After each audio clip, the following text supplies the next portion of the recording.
Saya ditugaskan untuk membawakan topik berjudul Prenatal Diagnosis Open and Closed Spina Bifida.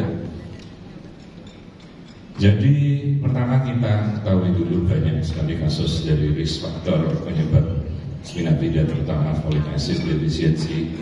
Ada juga family history, diabetes, obesitas, obat-obat yang sering digunakan selama kehamilan itu juga ibu-ibu mungkin tidak tahu ya, teman-teman harus bisa menganalisa hal tersebut. Nah ini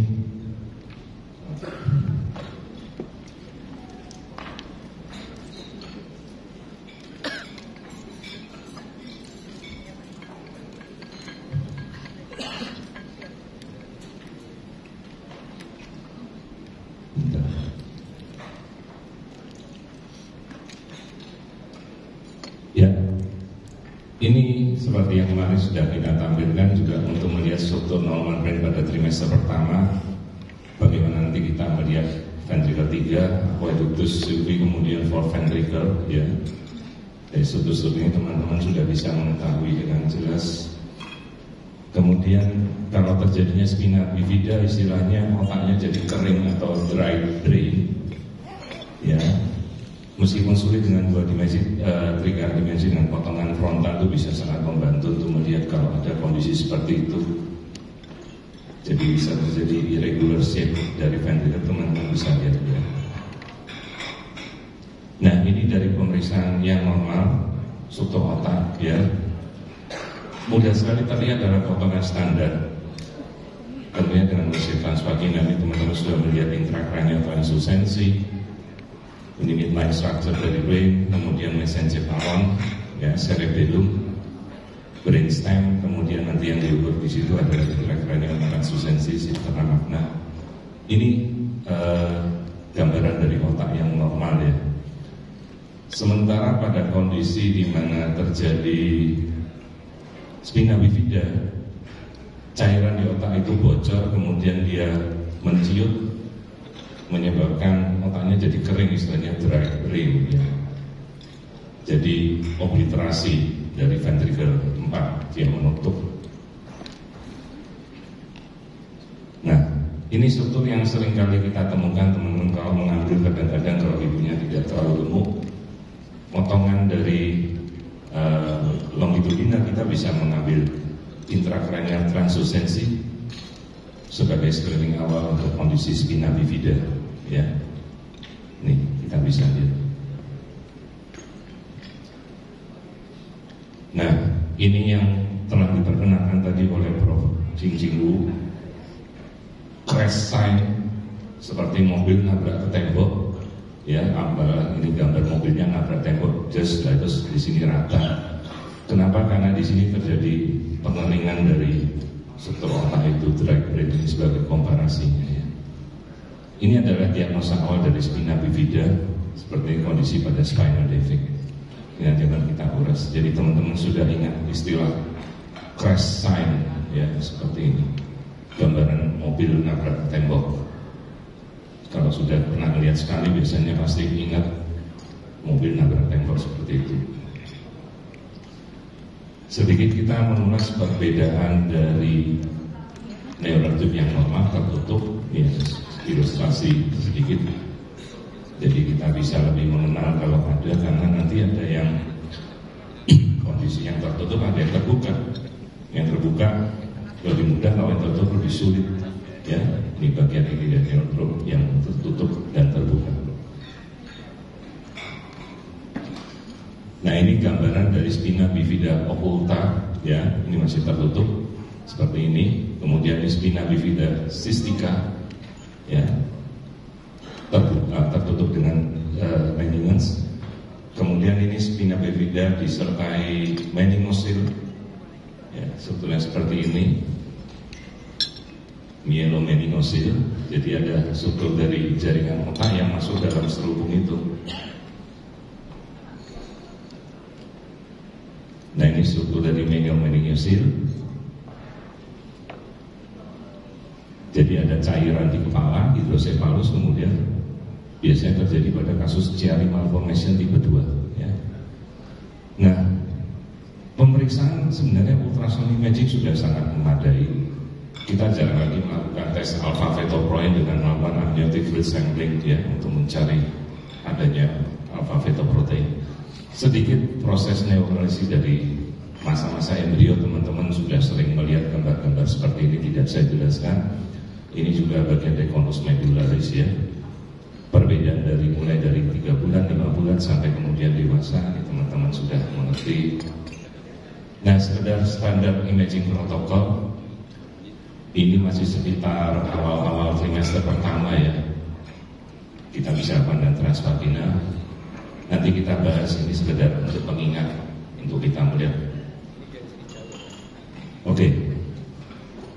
Ini foto di mana kita mengambil secara 3 dimensi. Kita bisa melihat seluruh komponen dari vertebra lurus. Ya, ini bisa kita lihat dengan teknik seperti ini.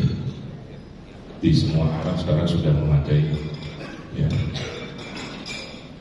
Nah kemudian ini kasus-kasus spina bifida.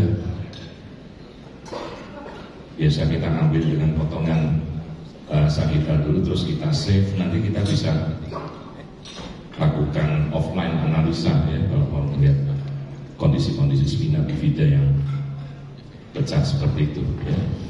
Ini kita bisa lihat. Kemudian kita bisa lakukan ini teknik dengan transparent mode ya. Kita bisa lihat struktur spina bifida yang pecah. Nah, standar imaging protokol yang kita lakukan dari potongan sagittal, coronal, transverse, ini sudah basic pemeriksaan paling dasar. Teman-teman melihat ya gambaran seperti rel kereta api ditutup oleh kulit. Kemudian potongan koronal ada 3 regular line seperti ini. Kemudian potongan transversal ada bagian dari sakral, kemudian ada bagian processus spinosus. Nah seperti ini ya. Minimal ada 2 potongan yang bisa teman-teman dapatkan dari 3. Potongan axial, kita lihat 3 ecogenic center ya. Kita bisa melihat spinal cord, jadi bagian yang hipoekoid, sirkuler ya di tengah-tengah ini seperti ini. Kemudian lihat bagiannya, jangan sampai kayak huruf U, tapi harus utuh, intak, tidak boleh ada yang pecah. Nah, kemudian ini potongan koronal masih seperti tampilan rel kereta api, ya. Kemudian pelebaran struktur lumbarnya normal, ya. Selalu, kadang-kadang kalau potongan seperti ini kita sulit melihat kulitnya, ya. Tapi kita lakukan pada potongan lain. Ini potongan sagittal. Ya, tidak perlu lakukan dengan 3D, dengan USG biasa, pasti sering sudah teman-teman sudah bisa semua, ya.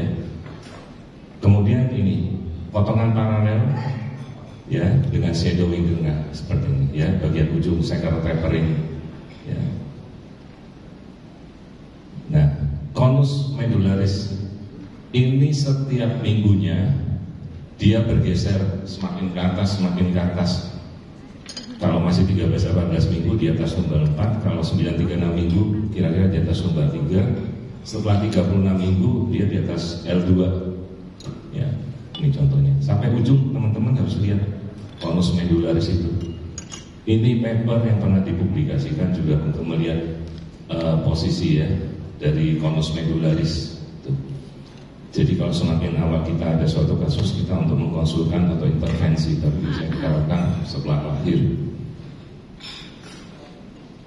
Nah, cukup memakai probing yang biasa, kita bisa melakukan pemeriksaan konus medularis, filum terminal, kemudian ujung-ujung serabut, ya.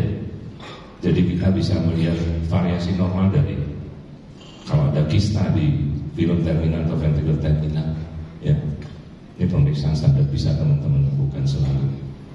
Keterbatasannya ini yang paling, kalau ibunya obesitas, semua pasien mau secanggih apapun alatnya, kalau kita bertemu dengan obesitas ya kita keringat dingin juga ya, nggak bisa melihat apa-apa.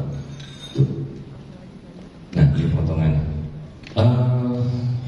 Apakah teman-teman selalu menghitung? Pernah nggak menghitung? Saya paling nanya, Bu, rusuknya ada berapa, Bu? Kalau mau hitung berapa body vertebra, boleh-boleh saja. Cervical ada 7, thorax ada 12, lumbal ada berapa, 5 sampai prosesus terakhir ya. Ini ya. Ini ada patokan-patokannya, kira-kira kalau ada ginjal di era T211 ya. Ini di sekitar area which ini R1. Ini potongan-potongan, patokan-patokan kita menghitung vertebra.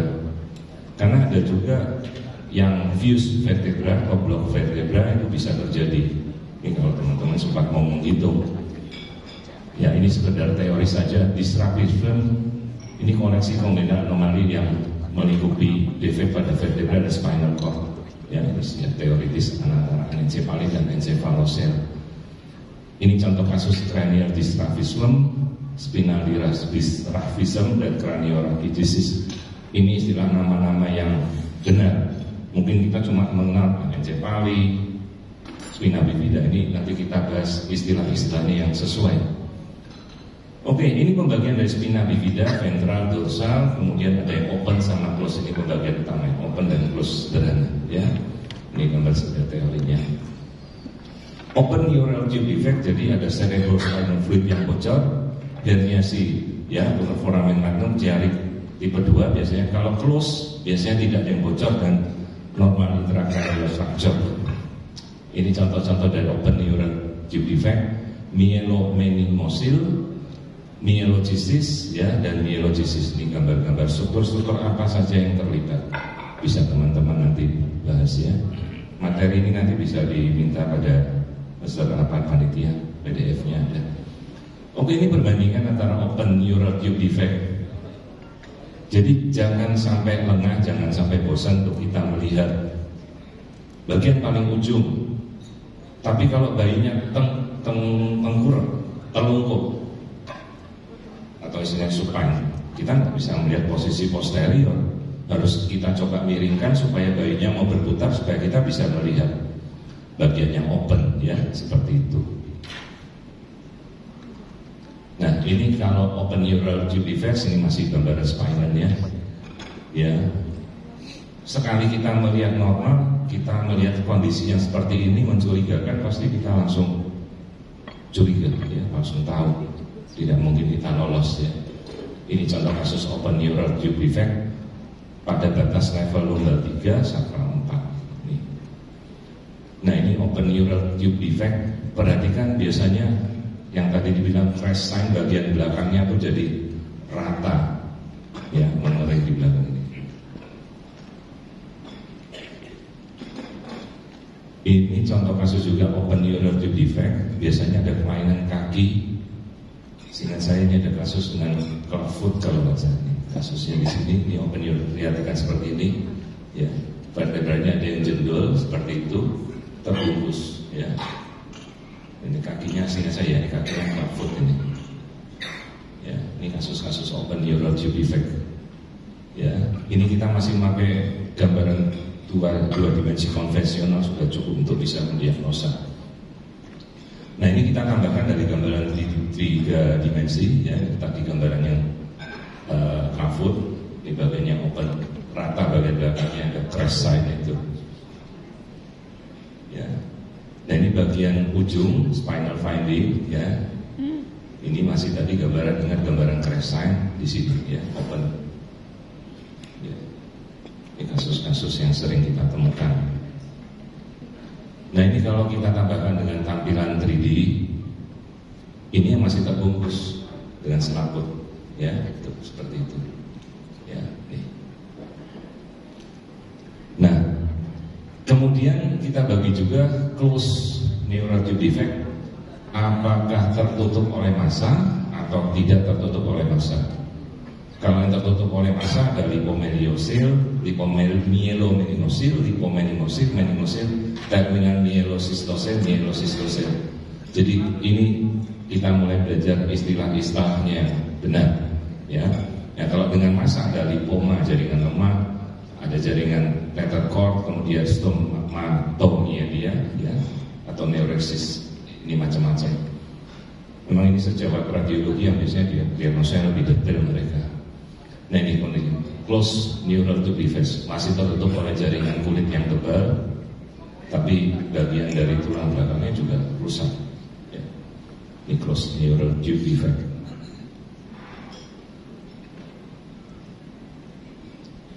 ini contoh juga close neuralgic reflex pada ujung bagian tether cord di sini. Nah ini close neuralgic. Ini lebih sulit terdiagnosa karena kadang-kadang kita nggak melihat, aduh kulitnya semuanya mulus, tidak ada yang bocor di situ, tahu-tahu tulangnya yang bocor, ya. Karena kulitnya yang lurus begini, yang rata dipikir kita normal, ternyata ada masalah. Ini adalah close neuralgic defect. Nah ini contoh lagi close neuralgic defect. Cukup sulit ya, kadang-kadang kita mengenal struktur ini sangat sulit. Ya. Apalagi kalau pasiennya obesitas, bayinya bergerak, nah ini kita tidak tahu sudah di kehamilan lanjut, kita tidak melihat. Nah ini prognosis dari kasus-kasus spina bifida setelah prenatal dan juga ada terminasi. Nah ini ditentukan oleh apakah masih ada kelainan bawaan yang lain. Kita jangan cuma lihat spina bifidanya saja, kemudian lihat level lesinya itu menentukan seberapa parah dari persyarafannya nanti. Apakah ada ventriculomegaly yang progresif atau ada chordae. Nah ini prognosis setelah lahir, ya ini yang dipublikasikan, survival rate antara 3 tahun 6 bulan, kemudian dilakukan dengan hidrosefalus sampling, apakah ada yang bisa berjalan secara independen di perbandingan ini antara close dan yang open, ya seperti itu. Ada yang memakai kursi roda, harus bantuan jalan, developmental DL, kemudian gangguan berkemih, gangguan pencernaan. Nah ini antara kasus-kasus tether cord, ya. Kalau ada konus medulisnya di bawah 34, lubal 34, ada kemudian ini konus distantless dan 5%, ya. Biasanya mereka memang ada prognosisnya dia lebih jelek. Nah kemudian lesi yang lebih tinggi levelnya atau segmennya lebih banyak terlibat biasanya berhubung dengan sequel yang lebih jelek. Dan kemudian kalau lesinya open spina atau close-nya itu di atas thoracal 2, 50% disphagia, gangguan pencernaan. Kalau letaknya di L3 sampai S1 biasanya gangguan berkemih. Nah ini kalau yang kelainan di bagian pergerakan masih harus dicari, ya. Seperti itu. Kemudian gangguan kognitif dan gangguan motor function biasanya berkaitan dengan hidrosefalus, hampir sering pada 89%. Jadi kalau sudah temukan spina bifida, coba cari biasanya otaknya crash sign, ya. IQ kemungkinan karena hidrosefalus dan komplikasi dari pemasangan shunting. Kalau fungsi motorik kita belum bisa memprediksikan secara jelas. Kalau independent ambulation dia bisa bergerak, kemungkinan masih ada pada kalau level lumbar dan sakral masih memungkinkan. Tapi kalau lesinya di atas L2 susah dia untuk mengalami kalau bergerak, ya. Nah ini tadi paper-paper yang sudah peneliti sebelumnya. Ini prognosis ambulation, jadi bagaimana si anak itu nanti bergerak dan bantuan-bantuan apa yang kita berikan tergantung levelnya, apa level 1, L3, L4, L5, L1, ya. Ini yang nanti mungkin berhubungannya dengan proses rehabilitasi medik dan fisioterapi anak itu. Ya kalau teman-teman sudah mengetahui levelnya, tapi biasa kan kita koreksi dulu dengan sejawat bedah saraf, ya, untuk pengelolaan. Nah ini sekedar piramida, di mana maksudnya ini kalau dulu kita nemukannya di trimester 2, trimester 3. Coba setelah kita mengadakan workshop fetal neurologi pertama di Indonesia ini, teman-teman bisa mendiagnosa 12 minggu, ya kan, pakai transvaginal. Sekarang media sosial tadi yang dikatakan Dr. Adri Bagnas, saya turun di YouTube, saya turun di TikTok, saya turun di Instagram. Cuma ya mungkin teman-teman bisa mengedukasi. Sekarang itu TikTok, Instagram dipakai. Kemarin ada apa itu influencer nulis, aduh kalau bayinya lompat-lompat 500.000, kalau joget dikasih 1,2 juta, gitu aja. Terus diposting di Instagram. Kenapa tidak kita pakai Instagram atau TikTok untuk mengedukasi? Teman-teman bisa buka di YouTube saya, kasus-kasus ada ribuan, saya open semuanya. Nah, dengan seperti itu masyarakat akan mengerti, oh transvaginal, kalau gitu kita mau yuk cari yuk dokter obgyn yuk. Ya maaf, sekarang pergeserannya sekarang bidan memeriksa USG, dokter umum memeriksa USG. Teman-teman harus lebih mampu kan. Maka pakailah media sosial untuk mengedukasi, bukan sekedar untuk promo. Saya nggak pernah main promo, tapi kalau saya makan nasi babat Malang, saya taruh di TikTok, di YouTube pasti. Nah, begitu kita sudah tahu di awal 12 minggu, ayo dong bergerak, tanya sana, tanya sini, tanya dokter tumbuh kembang anak, tanya dokter bedah saraf sejawat kita yang di rumah sakit. Nanti kalau konsul sebelum lahir, yuk kita kolaborasi yuk. Mudah-mudahan pasiennya bisa kita tangani. Jadi kalau kita tahu levelnya L1, L2 sampai S1, nanti kemungkinan begini. Jadi ibunya paling tidak kan sudah siap. Begitu kita tahu, ya special care. Semakin kita bisa mendiagnosa lebih cepat, semakin untuk mendiagnosa semakin nanti di usia lanjut kita sudah siap. Oke, first trimester yang harus kita ini pemeriksaan. Ayo kita membiasakan memeriksa intrakranial translusensi dalam setiap pemeriksaan. Harus bisa. Kita sudah sering melakukan NT. Dokter umum mungkin melakukan NT sekarang. Kita melakukan IT. Jadi teman-teman jangan lagi bingung apa sih intrakranial translusensi. Sejak kita ikut workshop fetal neuro, mulai detik ini praktekkan di rumah, ukur kita lihat IT. IT tak terlihat, jangan-jangan spina bifida trimester pertama. Ya, kemudian kita bisa lihat sistema magna, kemudian pons medularis, kemudian struktur-struktur yang lainnya, ini yang kita lihat sendiri. Kemudian kalau potongan standar BPD, kemudian jarak occipital bone, crescent itu teman-teman tadi sudah bisa, ya. Nah ini screening dari spina bifida menggunakan 3 anatomi site, IT, caudalis brainstem, kemudian sistema maknanya menghilang. Tadi ingat crescent, ini deteksi rate-nya 90%, ya. Nah ini contohnya craniorachitis, ini juga istilah yang lain ya seperti ini. Ini bagian juga dari kelompok gangguan spina bifida. Nah, diastematomyelia ya, nanti kita baca apa sih definisinya. Struktur dari core, jadi selubung sarafnya ini terpisah. Cukup sulit ya, tapi ini istilah-istilah yang teman sejawat radiologi masukkan memang. Ya kita akui mereka menemukan sistematis penamanya memang lebih jelas. Ya kita ikut sistem itu. Diastematomyelia namanya. Nah ini contoh kasus dari open spina bifida, ya crescent seperti ini. Ya. Perlihatkan strawberry sign, crescent. Jadi bagian posterior fossa rata.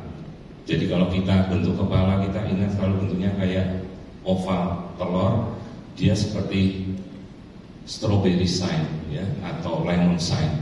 Ini cerebellumnya menciut, open spina bifida. Nah ini kita bantuan dengan 3D surface, sangat membantu ya. Semua alat sekarang 3 dimensi sudah bisa mendiagnosa open spina bifida. Nah ini myelogenesis ya. Dengan 2 dimensi, pas bayinya posisinya enak, kadang-kadang disertai polihidrat yang enak sekali kita melihat. Terus kalau teman-teman mau lihat kira-kira di level berapa ini? Ini lumbal 5 ya, lumbal kan sampai 5. Lumbal 5 sampai ke S1. Prognosisnya tadi yang di tampilan grafik kita apa? Nah, coba kemudian kita bisa diskusi dengan pasiennya, ya. Jadi ada nilai tambah yang kita bawa pulang setelah kita ikut workshop ini. Nah ini tampilan dengan 3D rendering mode spina bifida jelas banget di sini, ya. Tuh. Nah ini contoh kasus juga open spina bifida di sini, ya, dengan 3D. Juga ini, ya. Alat-alat tadi yang dari provider kita hari ini juga dia bisa mendiagnosa smart spine, sehingga saya nama tekniknya dengan mind ray. Kita tinggal taruh titik di sini, nanti spine-nya itu yang dia bergerak sendiri. Alat sekarang semakin canggih akan mempermudah ya. Saya masih pakai alat lama. Nah ini kasus hidrocephalus, ya. Ini bayinya hidrocephalus, spina bifida juga dia. Ya. Nah ini contoh-contoh kasus open spina bifida. Saya kira ini kita sudah siap. Tidak terlalu banyak kasus yang kita bisa ini karena kita sudah membagi per item ya. Saya membawakan spina bifida, saya tidak melihat yang lain. Take home message, jadi sejumlah persen spina bifida itu terdiagnosa in utero. Prognosisnya lebih bagus kalau yang close ya daripada yang open. Kemudian kalau semakin kita bisa melihat mengenali kelainan-kelainan itu, ingat selalu kelainan di otak. Jadi kalau kita sudah menangkap ada spina bifida sesuatu kelainan, ayo dong kita lihat bagian otaknya si bayi. Ya, saya kira itu aja take home message yang bisa saya sampaikan. Waktunya juga tidak melebihi. Ya, terima kasih atas perhatiannya.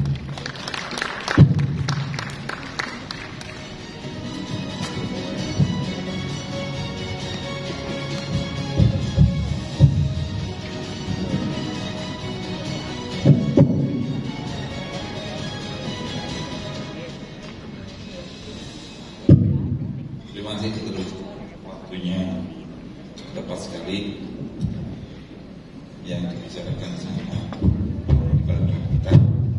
Berikutnya next speaker is Prof.